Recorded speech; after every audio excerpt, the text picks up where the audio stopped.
या विपतिया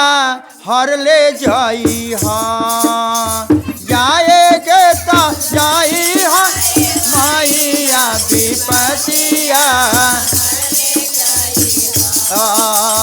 घर परिवारवा में मैया सुख शांति बना के रखी हाँ घर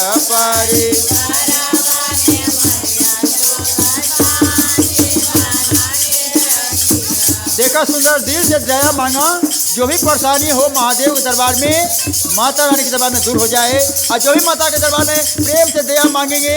अपना मन की बात कहेंगे माता रानी सबका नैया बेड़ा पार करेंगे जाए के जय हाय माइया संकटिया हर ले जाई हाय जाए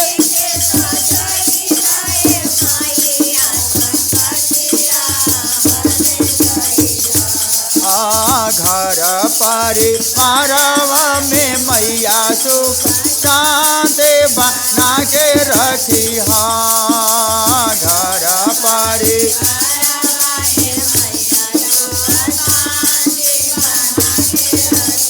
कहा जाता है मैं सब बहन लोग के कहूँगा कि नैहर ससुरा का हरदम आबाद रखिएगा मुंह फुला के मत रहिएगा नैहर ससुरा में ही सारा जिंदगी के कहानी है इसलिए हंसते रहिए मुस्कुराते रहिए और भगवान को सेवा करते रहिए माता का सेवा करते रहिए माता ने सब घर में दया बरसाए त जाए के त जाई हाँ हे माइया विपतिया हर ले जाई हाँ जाए के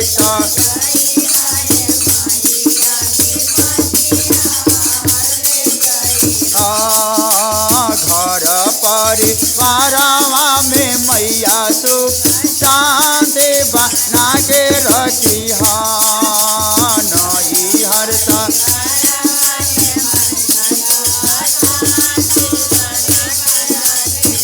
अरे बाजिन के गोदिया में मैया मोर बालकवा ले ले जाई हाँ ए बा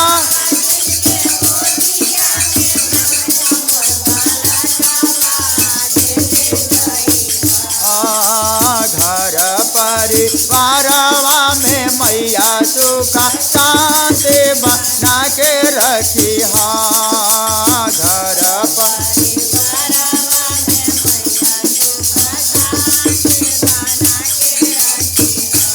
अरे दुखा दुसा मानवा के मैया मोरा टांगवा में ले ले गई हाँ दुखा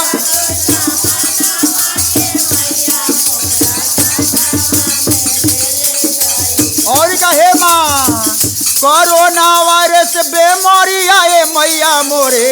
असंगवा में ले ले जाई हाँ कोरोना वायरस बेमारी मोरा संगवा में ले ले जाई हाँ घर परिवारवा में मैया सुख शांति बना के रखी हाँ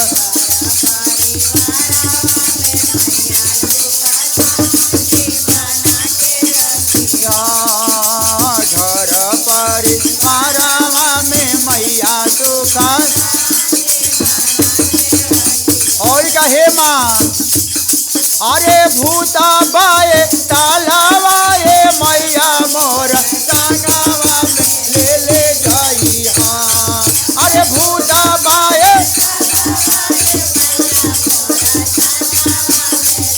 अरे भूता बाए तालावाए मैया मोर संगवा में ले ले जाई हाँ ए भूता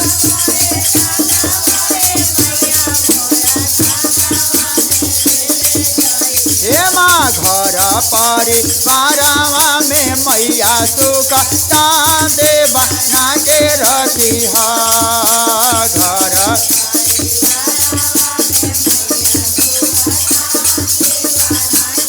टोलावा महलावा में मैया सुख शांति बना के रखी हाँ ए टोला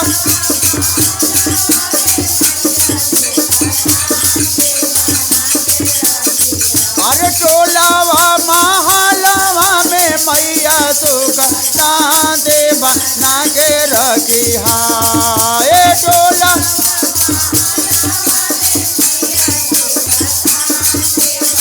हे माया पाना से पकावा से मैया मोर भजनवा सुन ले जई हा।